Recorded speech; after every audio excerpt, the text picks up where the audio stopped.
War zone.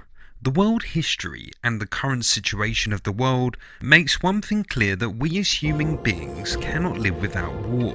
War is a part of us. It is in our DNA. We are living it. Since such is the case, we human beings keep changing the rules of the war game. The current rules of the war game are changing, as well as the world itself. Every country in the world struggles to make her own desired place in the world.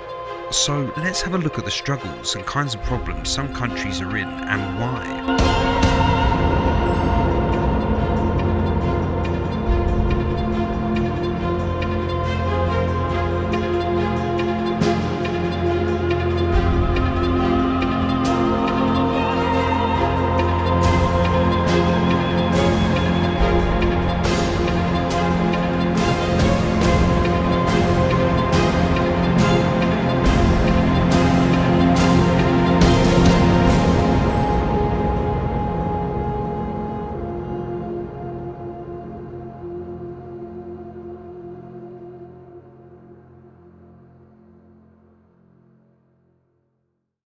South America.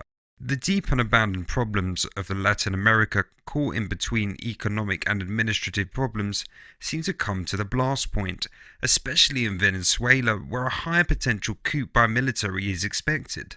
The USA, UK and EU want President Maduro to be taken out of the equation, but Russia, China and Turkey have other plans and interests in Venezuela, North America.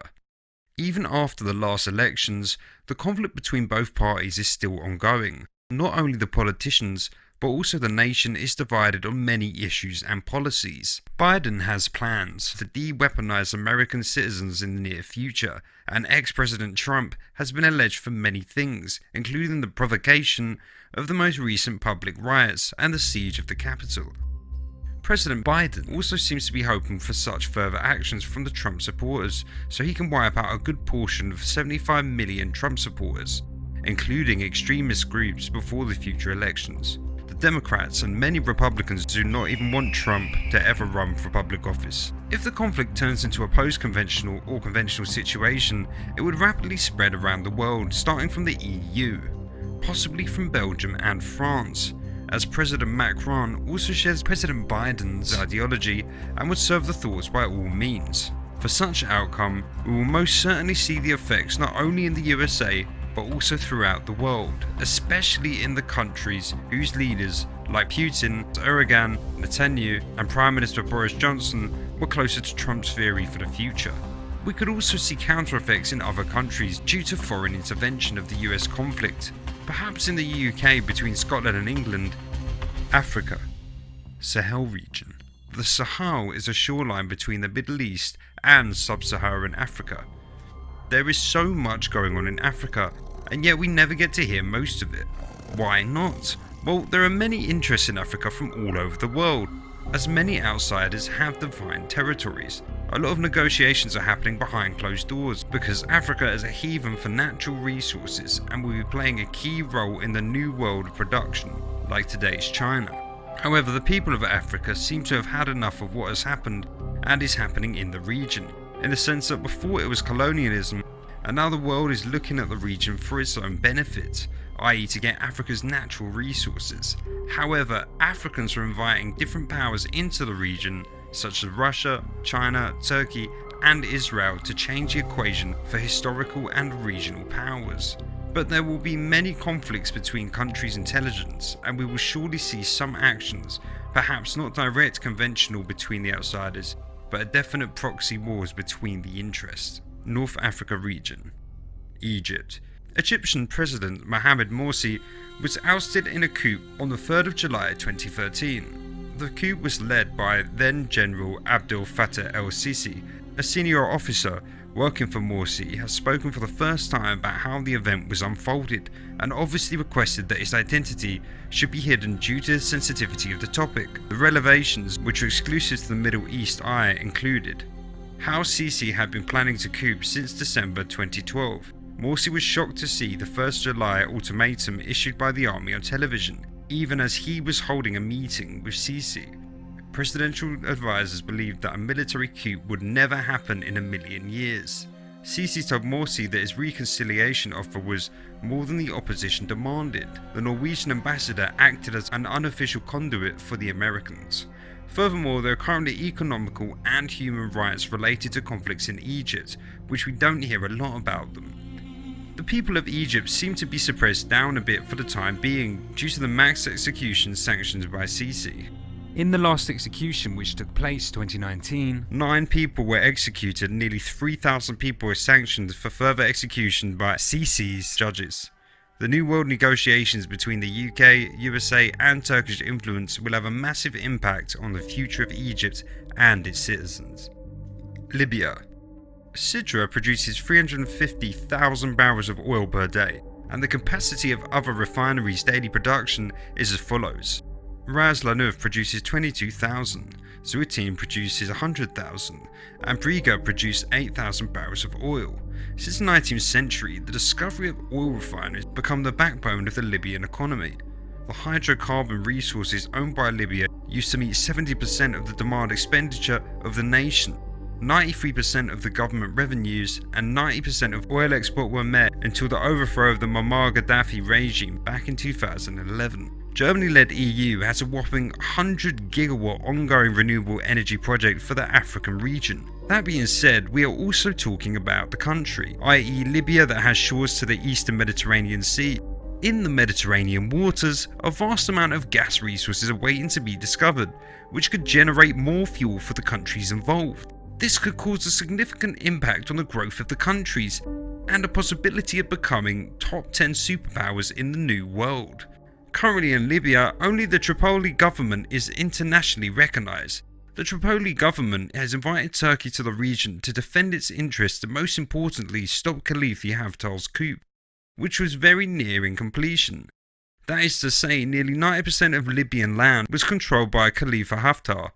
Khalifa Haftar has a rival Libyan military force in the northeastern part of the country. He has a full backing from France, Egypt, EAU, and partial backing from Israel, but Turkey's support to Tripoli government changed the mentioned country's plans, according to Jason Pak and Wolfgang Pezzate. Foreign influences had significant involvement in the Libyan crisis and the latest round of the war to capture the capital Tripoli. But Turkey emerged as a winner not only in Libya but also in Nagorno-Karabakh, and its tactics will likely set a precedent for others in the future, according to research by the Middle East Institute. 2873 Dinlesin Action Şehitler için Hay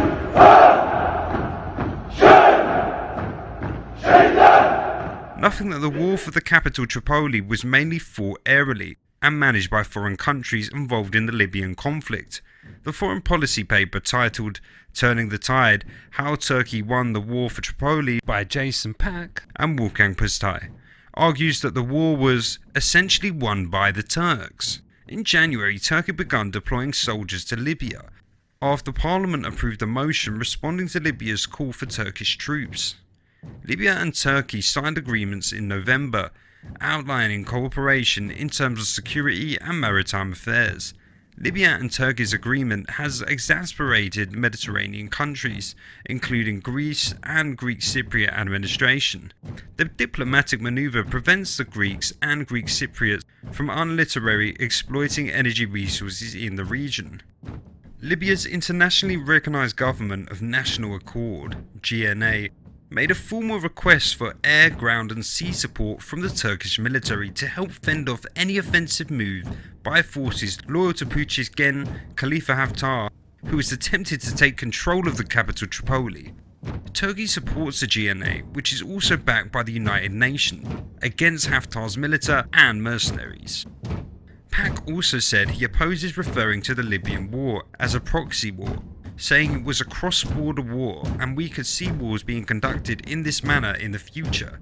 He claims the media is attaching too much importance to foreign mercenaries, is deceptive, and argues all meaningful ground engagements in which territory was lost or gained were fought by Libyans.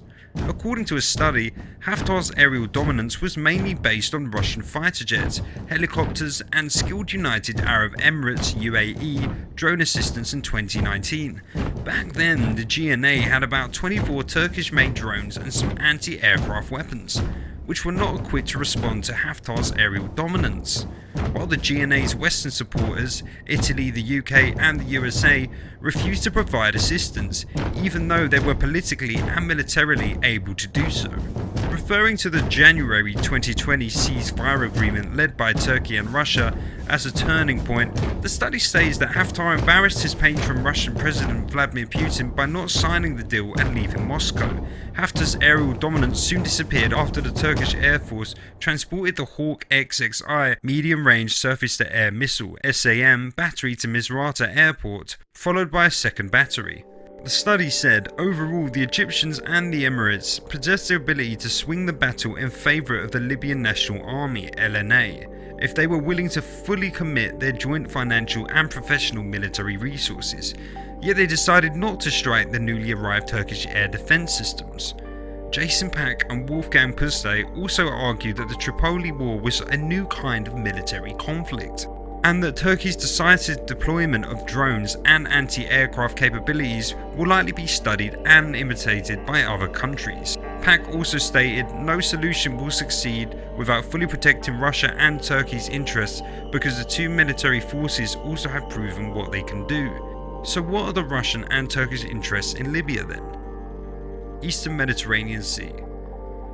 This is another region where there is a lot of tension and conflict between the neighbouring countries due to the complexity of international laws on exclusive economic zones, which basically allow the countries to use their resources such as fishing, gas, drilling and so on within their water zones. We have already covered this topic, please watch a related video about this matter. Russia and Turkey are interested in this region, as well as Greece, France, UK, USA and so on. Eastern Europe, Belarus and the Ukraine region. An agreement was mediated by France and Germany and made between Russia and Ukraine after the war in 2014. Can the Minsk peace deal with Russia being salvaged? 7 years after the peace protocol was signed, fighting is still seething in eastern Ukraine. Now, efforts are being made to salvage the Minsk deal, but the key issues remain unresolved. The peace agreement's 13 terms, however, were never properly implemented. We can cover this in more depth before the conflict gets worse, but what makes this zone special is the recent Belarus conflict and the US White House and NATO's plan for Russia. Middle East, Western Asia. In Syria, especially around Idlib, we see some action due to disagreements between Russia, Turkey, USA and the others involved. Northern part of Iraq is also very important as it wants to be broken down into smaller parts for various reasons. However, Turkey holds the deeds for some lands from the Ottoman Empire and made agreements with the Western powers on the 30th of October 1918, Armistice of Mudros, stating that if Syria or Iraq was to change their geological form, then Turkey would be entitled to have its Ottoman lands back. Therefore, Turkey seems to have huge involvement in these regions and is the only neighbouring regional country to Syria and Iraq. Russia, USA, Iran, Israel and EUA are the other key players in the conflict. Things are going to get worse in this region as we saw USA and Russia made a deal with each other. USA and Russia both played with Turkey's activities in Syria during Obama administration, whose agenda was the same as that of President Biden. That is, to block Turkey from going into Iraq and Syria even further, so a new Kurdish state could be created. It could all change and everything will depend on the New World negotiations. But the number of players involved in this region just made things worse to a higher complexity. As we could see, the Russians and the Turks allied against Proxy USA, and the Russian Bashar al-Assad and Proxy allied against the Turks. But what we are highly unlikely to see is an American and Turkish alliance in this region. Israel will slow down on its invasion of the Palestinian lands, as the Palestinians will get some indirect help from the USA and EU over Iranian influence, who is ready to cooperate with President Biden's New World theory. Why Biden and EU would do such a thing to Israel? Well, they need to use Iran to tweak Netanyahu's agenda so that it corresponds with new theory, and they also need Iran to tweak others' abilities within the region. Iran knows this will result in losing some of its proxy powers in the region. Main cause of the conflict in this region will be ISIS, PKK terrorist groups, and Iran, Yemen. The conflict has its roots in the failure of political transition, which is supposed to bring stability to Yemen following the Arab Spring uprising that forced its long-time authorization president Ali Abdullah Saleh to hand over the power to his deputy, Abdrada Mansour Hadi, who now thinks Yemeni people are getting provoked by Saudi Arabia and the UAE. Hadi also wants to allow Turkey a further intervention in Yemen, as he stated that Turkey and Yemen have deep-rooted ties which have made some people believe that Yemen could be the next stop after Libya. So we could see a coup-related conflict here very soon as well. Lebanon is paralysed by fear of another civil war. Sectarian tensions are nearing to the boiling point, and what happens next is up to Hezbollah. One of the worst years in Lebanon's tumultuous history is drawing to a close, with the country reeling from an aftermath of a massive chemical explosion and an economic meltdown that likely to cause even more trouble in 2021. Caucasia to Central Asia. We could see some conflicts around Armenia, Nagorno-Karabakh, despite the current Azeri, Armenian, Russian and Turkish agreements could be jeopardized due to an external influence, and also a possible Arab-like spring around the Turkic countries, as we saw with Kyrgyzstan's most recent conflict, when protesters seized the parliament and beat up some politicians and freed the jailed former president. So all of that could also explain the reason why Azerbaijan, Turkey and Pakistan are making trade and military agreements, preparing themselves for the regional upcoming conflicts. Russia allows Turkey to get involved in these areas to a certain extent, as Turkey has historical roots with Turkic countries. Otherwise, Russia is afraid it could totally lose those regions to NATO.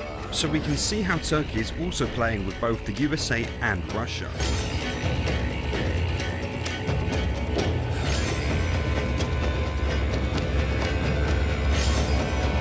Russia's and China's influence will be very crucial when it comes to the conflict for Kashmir. On the other hand, Indian, Iranian, European and American alliance can be expected. South and Eastern Asia and Indo-Pacific region. 2020 will be remembered as a year when India-China relations went through a hard reset. Embroiled in a border standoff in eastern Ladakh since May, at least 20 Indian soldiers were killed in June during a violent clash with Chinese troops in eastern Ladakh's Galwan Valley. This is the first incident involving fatalities after a gap of 45 years. The Chinese side too suffered casualties. India has retaliated by banning Chinese apps and putting Chinese investments under greater scrutiny. Since the border tension began, thousands of Indian and Chinese troops remain deployed along the line of actual control. India and China have held several rounds of talks in the last few months to resolve the standoff. However, no concrete breakthrough has been achieved so far. China has refused to pull back troops from Indian positions and instead wants India to accept the new status quo, meaning keeping things the way they presently are. When we look down to the Pacific waters, we see the label Indo-Pacific have already replaced Asia-Pacific and as a framework for regional order. In the contest to define Asia conceptually, the broader label has strategic consequences in managing China's rise, while also incorporating the United States, UK, Australia, Canada and Japan into an inclusive region. Various leaders have introduced new terminologies such as Act East and Confluence of Two Seas. They all point to maritime super-region with its geographical centre in Southeast Asia. It serves as the intersection of the interests of at least 4 major powers, as well as of significant middle powers. The scale of the Indo-Pacific dilutes the ability of any one country unilaterally to shape the regional order. The economic and strategic interconnectedness of this two-ocean region translates into both mutual benefit and mutual vulnerability. Taiwan most certainly could be the sparking point for the next Pacific War. We will cover this in another video, as this region is highly complex and needs to be explained in detail. It seems the new coming international order would bring more tension and conflict than peace around the world. Thank you for watching this video. Please like, subscribe and support our channel so we can make more videos like this. Stay safe, stay tuned.